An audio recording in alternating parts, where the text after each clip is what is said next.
안녕하세요. 김성길 목사와 함께하는 예수님 이야기 제4단원의 이 시간 157회가 되겠습니다. 이 시간에는 마태복음 6장 24절 동일한 본문을 가지고 하나님을 선택해야 할 이유들이 무엇인가에 대해서 잠깐 나누려고 합니다. 자, 본문 말씀을 우리 한 번 더 읽어보겠습니다. 한 사람이 두 주인을 섬기지 못할 것이니 혹 이를 미워하고 저를 사랑하거나 혹 이를 중히 여기고 저를 경히 여김이라. 너희가 하나님과 재물을 겸하여 섬기지 못하느니라. 아멘. 지난 시간에는 본문을 가지고 두 주인을 다 섬길 수 없다라는 말씀을 살펴보면서 우리가 하나님을 가장 나의 중요한 주인으로 삼고 살아야 한다는 것을 함께 했습니다. 그 이후로는 창세기 1장 27절 28절 창조의 본질이 그렇다. 그래서 하나님이 첫 번째고 하나님과 하나 되는 게 첫 번째고 재물은 세 번째라고 말씀을 드렸죠. 이 시간에는 좀 더 현실적인 면에서 왜 우리가 하나님을 나의 주인으로 선택하고 살아야 하는지를 살펴보겠습니다. 지혜로운 자의 특징이 혹시 뭔지 아십니까? 지혜로운 사람은 옳고 그름을 분별할 줄 압니다. 물건을 보면 가치를 분별할 줄 알죠.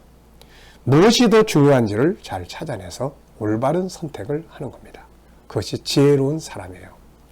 자, 여러분, 그렇다면 재물이라는 주인과 하나님이라는 주인이 같이 있다면 현명한 사람, 지혜로운 사람은 누구를 주인으로 선택할까요?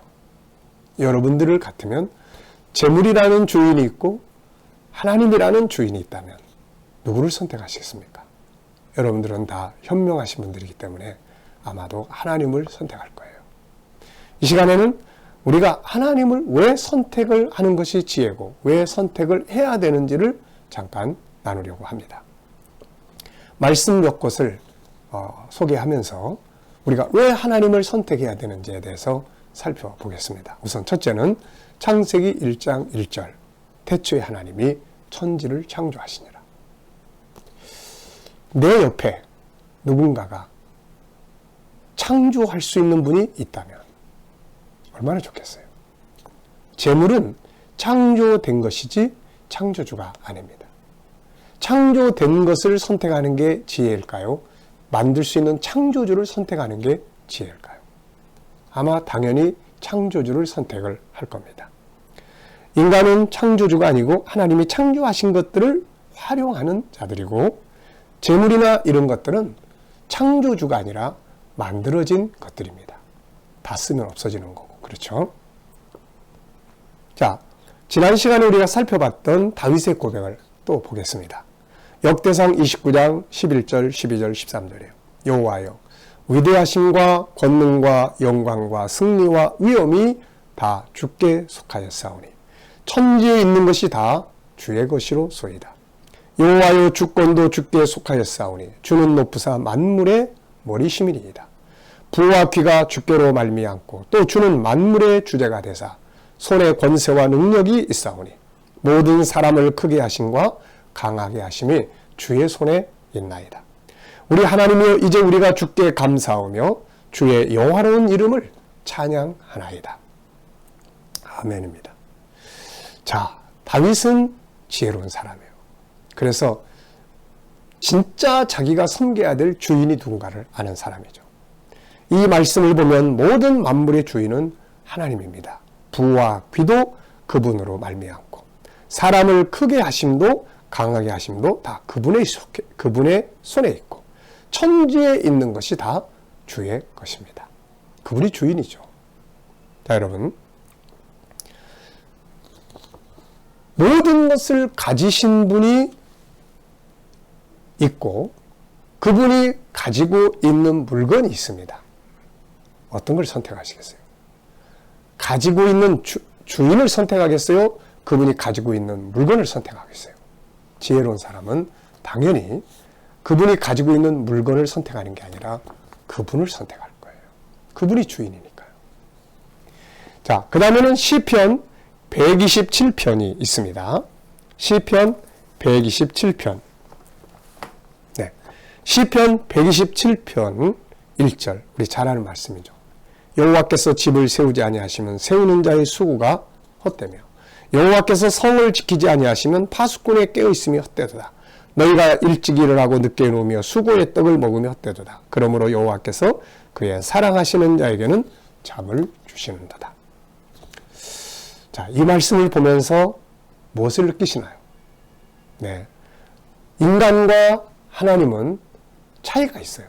인간은 신이 아닙니다. 전능자가 아니에요. 창조주가 아니에요. 인간은 한계점이 있는 존재예요. 팍 가다 홍해바다가 딱 앞에 가로막혀. 뭐 어떻게 할 수가 없어요. 하나님은 홍해를 쫙 갈라내시는 분이죠. 집을 질 때 우리가 짓는 집이 하나님이 돕지 않으면 소용이 없고, 군인이 눈 부릅뜨고 지켜도 하나님이 지키지 않으면 땅속 파고 오게 되는 거죠. 그게 인간의 한계점이에요. 그래서 하나님을 자기 인생의 파트너로 삼고 사는 것이 정말 제일 중요한 일이 되죠. 자, 그 다음에 보면은 요한복음 3장 16절을 보면 하나님이 세상을 이처럼 사랑하사 독생자를 주셨으니 이는 그를 믿는 자마다 멸망하지 않고 영생을 얻게 하려 하심이라. 우리가 하나님을 주인으로 선택해야 될 또 하나의 중요한 이유는 우리 인간은 구원을 받아야 될 존재입니다.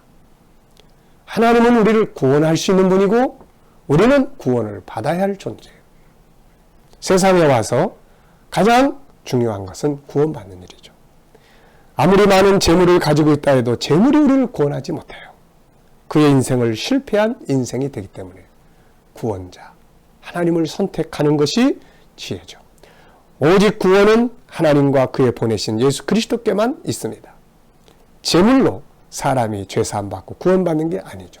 그래서 우리 어린이들 찬양에 그런 찬양 있죠.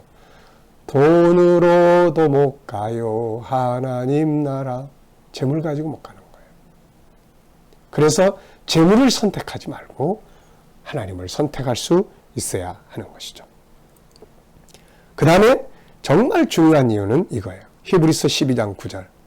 우리 육신의 아버지가 우리를 징계하여도 공경하였거든 하물며 모든 영의 아버지께 더욱 복종하며 살려 하지 아니하겠느냐. 사실 가장 중요하게 선택해야 되는 이유가 이거죠. 자, 여러분, 재물이 있고 아버지가 있습니다. 재물이 있고 아버지 어머니가 있어요. 자, 뭘 선택하겠어요? 뭘 선택하겠습니까? 당연히 아버지 어머니를 선택을 해야죠. 그런데 말이에요, 안타깝게도 오늘날 어떤 자녀들이 아버지 어머니보다 재물을 선택하는 경우들이 점점 더 많아지고 있는 것 같아요. 심지어는 재물을, 아버지가 가지고 있는 재물을 자기 것 삼기 위해서 아버지를 죽이려고 하고 어머니를 죽이려고 하는 이런 일들까지도 벌어지고 있는 거죠. 정말 안타까운 일입니다. 미련한 일이죠. 우리가 재물과 하나님이 있을 때 당연히 하나님을 선택해야 되는 이유는 내 아버지세요. 내 아버지시기 때문에. 이것이 정말로 지혜로운 사람이 아니겠습니까? 하나님은 우리들에게 모든 것을 주시는 사랑의 아버지시죠. 계시록 21장 7절에 보면 이기는 자는 이것들을 상속으로 받으리라. 나는 그의 하나님이 되고 그는 내 아들이 되리라. 하나님 우리 아버지세요. 영의 아버지. 그래서 하나님을 선택해야 하는 거예요. 하나님을 지금 버리고 있다면 이건 아버지를 버리고 있는 것과 같은 거예요. 그래서 우리가 하나님을 선택하는 거죠. 그러면 우리는 재물과 하나님 사이에서 방황하면 안 됩니다. 반드시 하나님을 선택하고 그분을 주인으로 삼고 인생을 살아가야 합니다. 제가 우리 아들하고 대화를 나눌 때 아들, 신앙은 이론이 아니고 신앙은 마음의 고향이야. 우리 아들이 상당히 공감하는 것 같아요. 막 지식적으로 논하고 그러면 이해가 안 되는 부분도 있는데 마음의 고향. 네가 지금 신앙생활 하더라도 앞으로 아빠가 항상 같이 있을 수 없으니까 언젠가 힘들고 어렵고 고통스럽고 그럴 때 마음의 고향, 하나님은 너의 마음의 고향이다. 네가 돌아가야 될, 네 마음을 쏟아야 될 분이야. 여러분, 하나님은 우리의 마음의 고향이에요. 내 영혼의 고향입니다. 무엇을 선택해야 될 때 주저하지 말고 하나님을 선택하는 그런 지혜로운 사람들이 다 되시길 바랍니다. 이 시간 말씀 여기서 마치도록 하겠습니다. 감사합니다.